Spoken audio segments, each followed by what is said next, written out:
औज़ुबिल्लाहिमिनश्शैतानिर्रजीम बिस्मिल्लाहिर्रहमानिर्रहीम। अस्सलामु अलैकुम ख़वातीन व हज़रात, मैं हूं आपका होम्योपैथिक डॉक्टर रिजवान साकिब और आपसे मुखातब हूं शमा होम्यो क्लिनिक लाहौर पाकिस्तान से।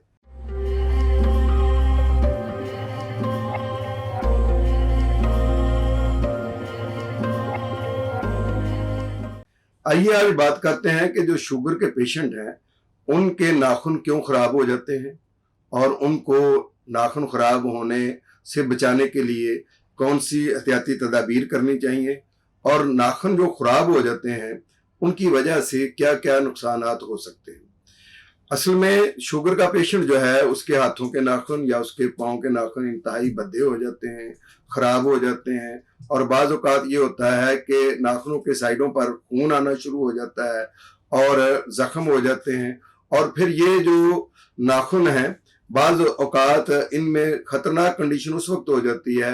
जब ये ब्लैक होना शुरू हो जाए या इनमें फंगस पैदा होना शुरू हो जाए या इनके अंदर बैक्टीरिया ग्रो करना शुरू हो जाए, तो ये सूरतें ज़्यादा ख़तरनाक हो सकती हैं। असल में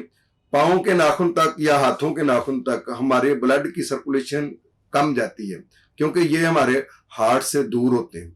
थोड़ा फासले पर होते हैं। इस वजह से यहाँ पे ब्लड सर्कुलेशन कम होती है और शुगर की वजह से तो ये सर्कुलेशन और भी कम हो जाती है। इसके अलावा ये है कि नाखून पाँव के हों या हाथों के हों, इनमें खुश्की पैदा होने की वजह से, चूंकि शुगर की वजह से खुश्की पैदा होती है, तो फिर ये भद्दे भी होना शुरू हो जाते हैं, बदनमा भी होना शुरू हो जाते हैं और फिर ये बेहिस होने की वजह से, सुन्न होने की वजह से, उसमें नमनेस होने की वजह से हाथों और पाँव में चूंकि एहसास नहीं होता हमें कि भाई वहाँ कोई दर्द हो रहा है, तो इसलिए उसका हम ख्याल भी नहीं कर पाते। इसलिए मैं आपसे ये कहूँगा कि अगर आप शुगर पेशेंट हैं तो आप रोज़ाना की बुनियाद पर अपने हाथों और पाँव के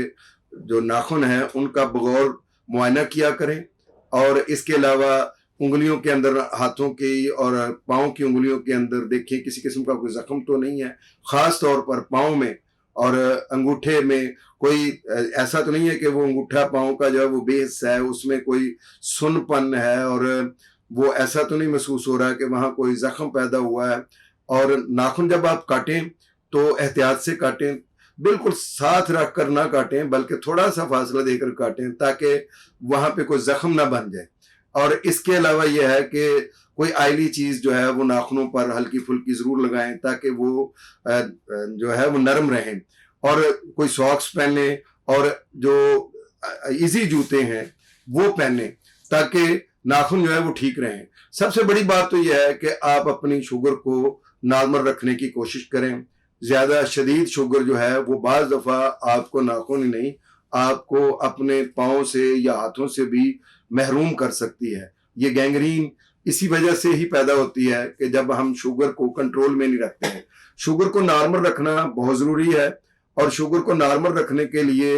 होम्योपैथी में बहुत अच्छी मेडिसिन है और शुगर के जो वजह से जो नुकसानात पैदा होते हैं उनको ख़त्म करने के लिए भी होम्योपैथी में बड़ी अच्छी मेडिसिन है। लेकिन इसके साथ साथ सिर्फ मेडिसिन पर ही डिपेंड ना करें, आप रोज़ाना की बुनियाद पर वॉक करें, हल्की फुल्की एक्सरसाइज करें, अपने जो खाने पीने पर कंट्रोल करें, मीठा ज़्यादा ना खाएं, पानी ज़्यादा पिएं और अगर फिर भी कोई कॉम्प्लिकेशन शुगर की वजह से पैदा हो रही हैं तो आप अपने होम्योपैथिक मुआलिज से ज़रूर मशवरा करें। बहुत शुक्रिया। अल्लाह हाफिज़। अस्सलामु अलैकुम।